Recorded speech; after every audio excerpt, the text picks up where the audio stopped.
Rendons-nous d'abord à Séville en Espagne où se poursuit la conférence internationale sur le financement du développement. Au deuxième jour des travaux, le président Bassirou Diomaye Faye a évoqué la nécessité de réajuster les règles de financement et d'endettement. Il estime aussi que les pays en développement pourraient mobiliser des ressources internes pour soutenir leur croissance. Oumar Ning. C'est une réflexion très dense et partagée sur l'urgence d'aller vers une nouvelle vision de la coopération pour le développement. Mais au-delà du constat, il faut des règles de gouvernance plus adaptées, notamment les conditions dans lesquelles les pays en développement s'endettent.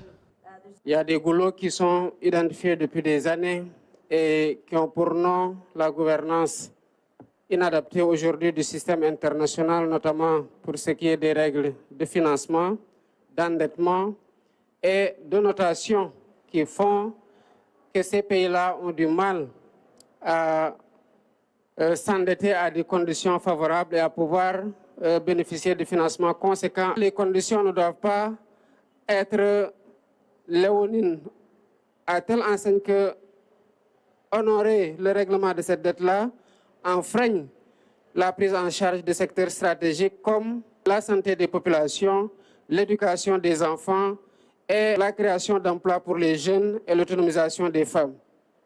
La solidarité tant voulue à l'échelle internationale passe également par un système multilatéral équilibré.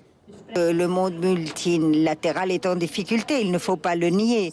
Mais est-ce qu'il faut sauver le système? Pourquoi faut-il sauver ce système? Pourquoi le sauver? Pour éviter déjà que ce que nous avons donc connu comme horreur par le passé ne revienne. Et surtout pour ne pas oublier cet état de fait-là.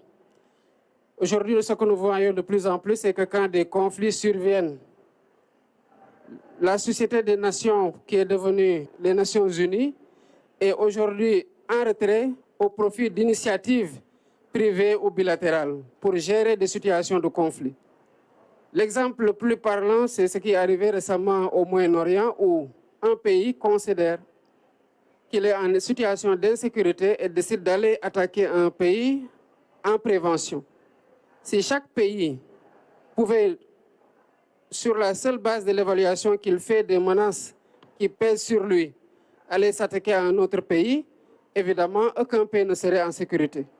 Or, l'état de paix convient le mieux à la condition humaine et au développement.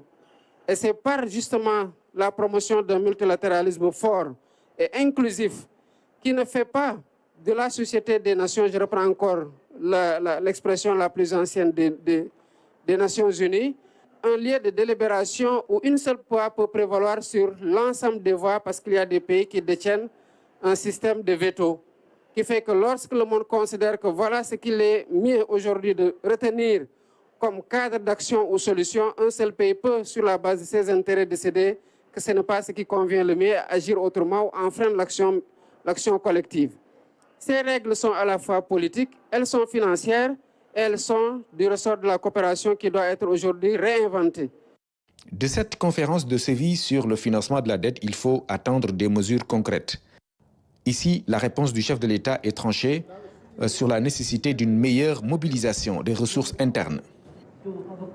Quand vous avez une entreprise qui vient exploiter des ressources minières ou autres dans un pays sous-développé, la première chose à laquelle ces entreprises-là veillent, c'est quel est l'environnement fiscal? Est-ce qu'il y a une convention fiscale qui permette de payer le moins d'impôts dans le pays où le revenu ou la richesse est créée, évidemment pour aller le payer dans les pays d'origine de ces entreprises-là. Ce qui fait qu'il y a une inefficacité dans le prélèvement des ressources qui est due à ces conventions-là qui sont signées.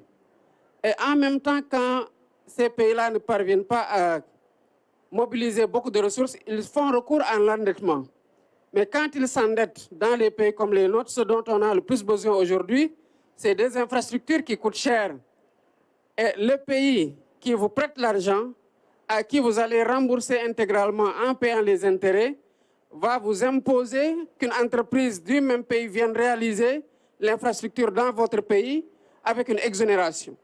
Donc l'entreprise viendra réaliser le marché dans votre pays, réaliser l'infrastructure sans payer d'impôts dans le pays et qui lui a donné l'opportunité de s'enrichir à travers un marché. Donc c'est à quoi je m'attends le plus rapidement possible.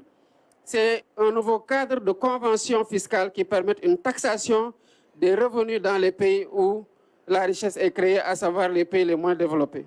La rencontre est une initiative de l'Espagne. Le Royaume a joint l'acte à la parole en décidant de mobiliser 0,7% de son PIB pour financer l'aide au développement.